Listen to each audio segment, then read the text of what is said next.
Bonjour tout le monde. Qu'y a-t-il de mieux pour réviser son cours que de se servir donc des épreuves du baccalauréat déjà proposées? Lui, Inch'Allah, on va se servir de l'édition de la session de juin 2019. Et dans cette première partie, dans cette première vidéo, on a la partie de l'évaluation des connaissances qui portait sur le thème de la géologie. Donc, la première question, c'était donner quelques définitions. Dans la définition de le chevauchement et la définition de le prisme d'accrétion. Alors, le chevauchement, c'est quoi en fait un chevauchement?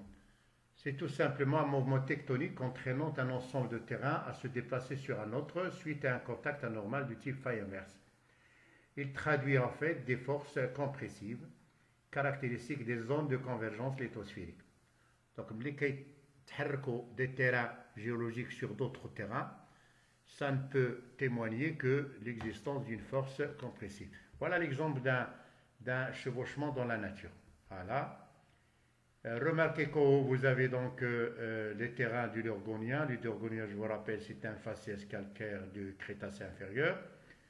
Et tout en bas, vous avez donc des terrains du Crétacé supérieur. Donc remarquez des terrains plus anciens reposant sur des terrains. Donc c'est une disposition anormale.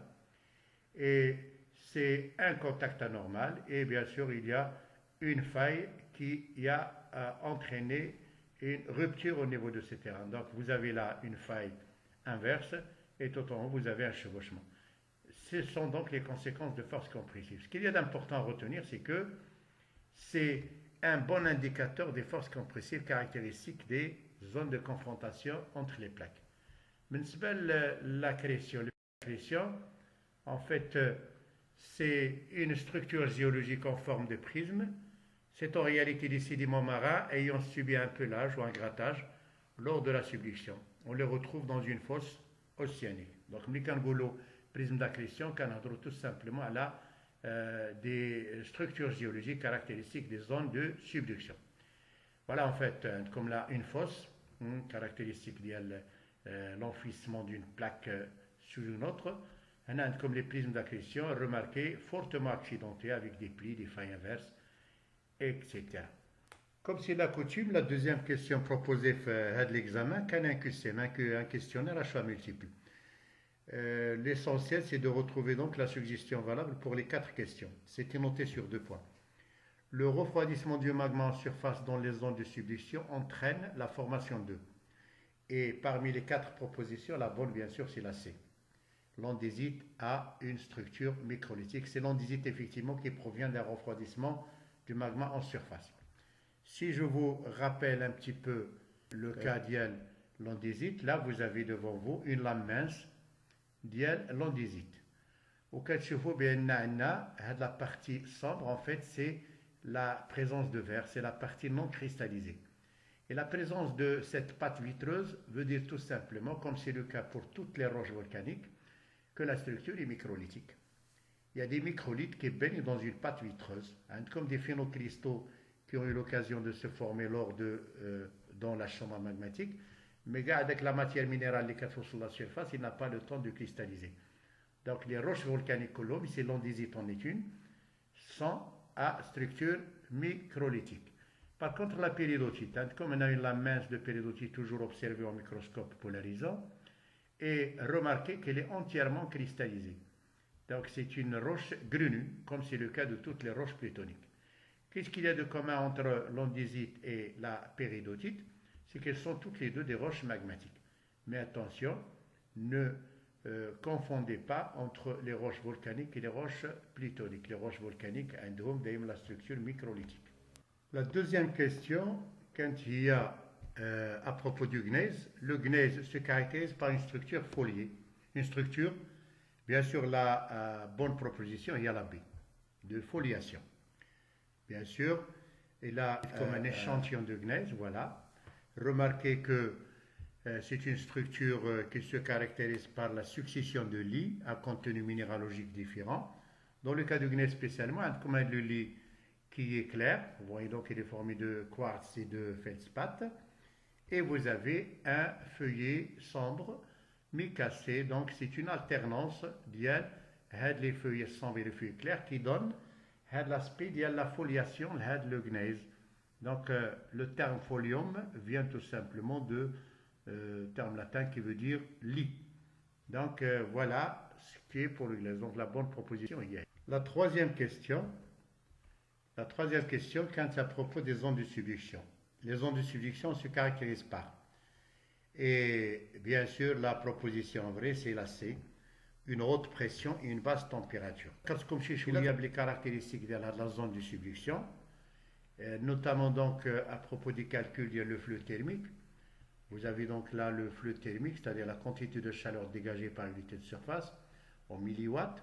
Remarquez qu'au niveau de la dorsale, le flux thermique il est très fort, il dépasse la norme, alors qu'au niveau de la fosse, au contraire, vous voyez qu'il est plus faible.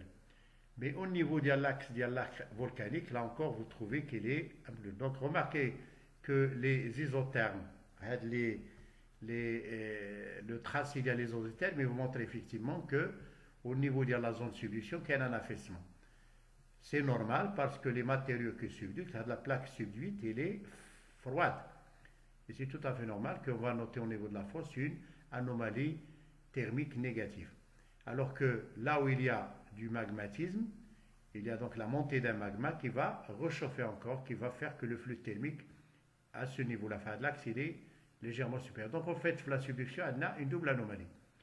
Une anomalie négative au niveau de la fosse, mais au niveau de l'arc volcanique, vous avez une anomalie positive. Partant de ce fait, élaborer chevaux maintenant comment varier la température en fonction de la profondeur. Les contextes que il a acheté au niveau de donc remarquez que au niveau de la dorsale, pardon, au niveau de la subduction, je vois comment évolue la température. Alors, le géotherme, il y a la subduction. Et vous allez remarquer que la température évolue très très lentement par rapport à la pression qui augmente très fortement. Alors que la tête comme le géotherme moyen dans le domaine continental, vous voyez quand même que la température elle augmente d'une façon beaucoup plus importante qu'ici. Par contre, au niveau de la dorsale, c'est un géotherme tout autre. Remarquez que c'est haute température, beaucoup plus. Donc là, le contexte géologique où la pression augmente d'une façon plus forte et que la température augmente d'une façon moins forte par rapport à la norme, c'est au niveau de la subduction, pour les raisons citées tout à l'heure, à savoir que les matériaux qui subduisent, c'est des matériaux. La quatrième question, finalement, donc, c'est une question qui se rapporte donc à la chaîne de montagne dialomaine. Et la bonne proposition, bien sûr, c'est la B. C'est effectivement le déplacement d'une lithosphère océanique au-dessus d'une lithosphère continentale. Je vous rappelle un petit peu les affleurements au niveau de la chaîne d'Oman. Vous avez là les ophiolites d'Oman. Remarquez donc, on a l'impression de voir la peau de serpent. C'est comme ça qu'il est appelé d'abord. Donc, c'est des ophiolites. Il a fallu dire une comparaison avec le complexe ophiolitique du lithosphère océanique que voici, mais la séquence ophiolitique d'Oman, vous allez facilement voir que c'est pratiquement la même chose. Donc remarquez que les deux, en fait, là-bas, ça sera des péridotites, un comme des gabbros, un comme un cortège philonien, un comme des basaltocossés, et puis des sédiments. Donc qu'est-ce que cela veut dire? Cela veut dire tout simplement que c'est une lithosphère océanique qui s'est déplacée sur une lithosphère continentale. Ce que vous voyez là, c'est une lithosphère océanique qui résume en fait une obduction. C'est pourquoi on qualifie les chaînes d'Oman de chaînes d'obduction. Pour la troisième question, c'était de confirmer ou d'infirmer donc la proposition. Donc ça veut dire donc répondre par oui ou non. Les plis et les failles inverses sont des déformations tectoniques qui caractérisent des zones de divergence des plaques lithosphériques. Bien entendu, c'est faux. En réalité, les plis et les failles inverses sont des indicateurs de force compressive caractéristiques des zones de convergence entre deux plaques lithosphériques. Ça, on l'a déjà vu tout à l'heure. La deuxième suggestion, donc, les zones de subduction se caractérisent par des anomalies thermiques négatives. C'est en partie vrai, puisqu'en effet la plaque subduite est froide, ce qui entraîne une baisse du flux thermique. On vient de le voir tout à l'heure que le géotherme au niveau de la fosse est nettement différent de celui au niveau des autres zones contextes géologiques. Au niveau de la... Cependant, il faut noter quand même que dans l'axe de l'arc volcanique, on note une anomalie. Alors, si j'essaye de vous rappeler un petit peu, donc on a les anomalies thermiques donc, exprimées par la tomographie sismique. Donc en fait, la tomographie, c'est la vitesse, c'est la détection des anomalies de la vitesse les ondes sismiques. Les Keikono, les anomalies positives, c'est-à-dire quand la vitesse ça veut dire que les matériaux sont froids. Par contre, les Keikono, les anomalies négatives, ça veut dire que les matériaux sont chauds.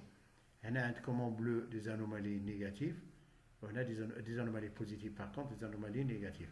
Donc vous notez tout de même que le flux thermique, remarquez que là aussi bleu, il y a une anomalie thermique négative due à l'enfoncement d'une plaque froide. Par contre, là aussi rouge, un flux thermique beaucoup plus grand, c'est des anomalies thermiques positives dues à la montée d'un magma chaud. Ce qui est intéressant à retenir, c'est que au niveau de la fosse, il y a un plongement de matériaux froids, ce qui fait qu'il y a des anomalies thermiques négatives. La troisième proposition, le complexe ophiolitique présente une composition pétrographique semblable à celle de la lithosphère océanique. Oui, c'est vrai.